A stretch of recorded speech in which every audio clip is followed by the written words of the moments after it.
Welcome back to the Iowaska Voice.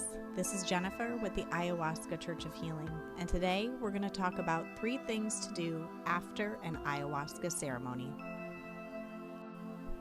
Every ayahuasca experience is different, and that is because each individual is a different person, a different soul having a different life experience. And as such, the instructions for what to do after an ayahuasca ceremony are impossible to quantify in a list of to-dos or not to-dos that are specific. That is because what you need to do after your ayahuasca ceremony was revealed to you during your ceremony in visions and in the emotions and feelings and sensations that you uniquely experienced. That being said, there are still some general guidelines that you can follow to make sure that your ayahuasca ceremony was just the beginning of your awakening and healing experience. So let's dive in. The first thing to do after your ayahuasca ceremony is to make sure that you leave time and space on your calendar. Don't rush back to a bunch of meetings, appointments, or a busy schedule that's going to completely pull you back into your state of mind and frame of being prior to your ceremony. Imagine an ayahuasca ceremony is cleansing you, your clean, bright, shiny new soul.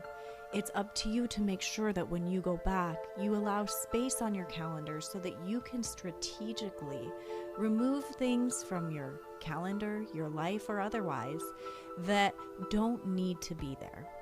Rushing back to a busy schedule with a bunch of demands is essentially dirtying you up again with all those things that you just worked so hard to release during ceremony.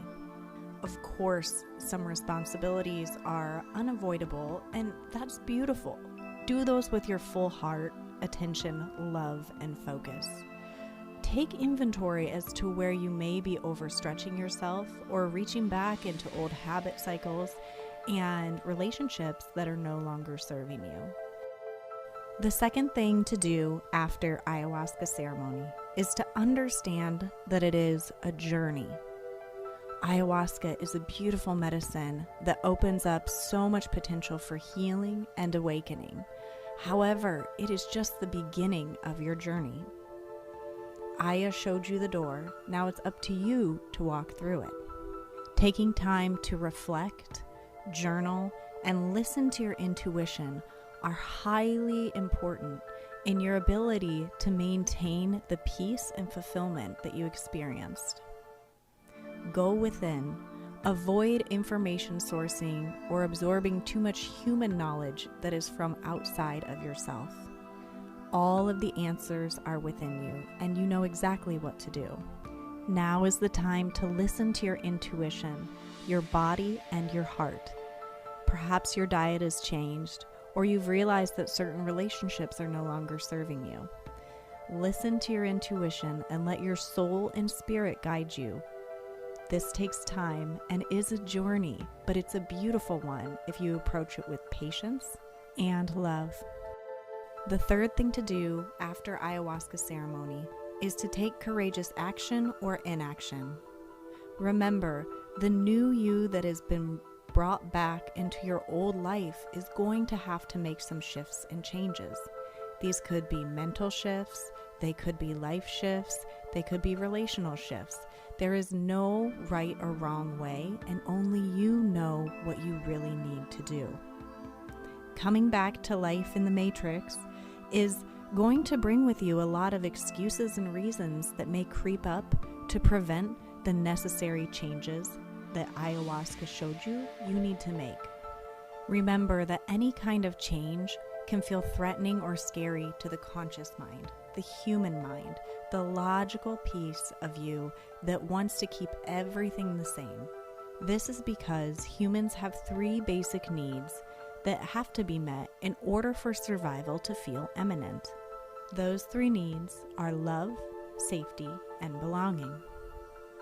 Before ayahuasca ceremony, you likely found your belonging in a group or a community outside of yourself.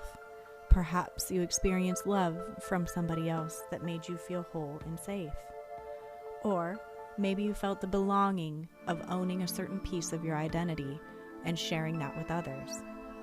Ayahuasca awakens you to the fact that you have love, safety, and belonging within yourself now. You are free to move about your life as your soul requires, not as is outside dictated by your past life and choices. Do not be afraid to act on your intuition. Do not be afraid to say no. Do not be afraid to say yes. This is your time to grow and fly. This is your story. This is your life. And after an ayahuasca experience, there is never a better time to start creating it the way you were intended to. From all of us here at the Iowaska Voice and Ayahuasca Church of Healing, we salute the love and light within you. Namaste, my friend.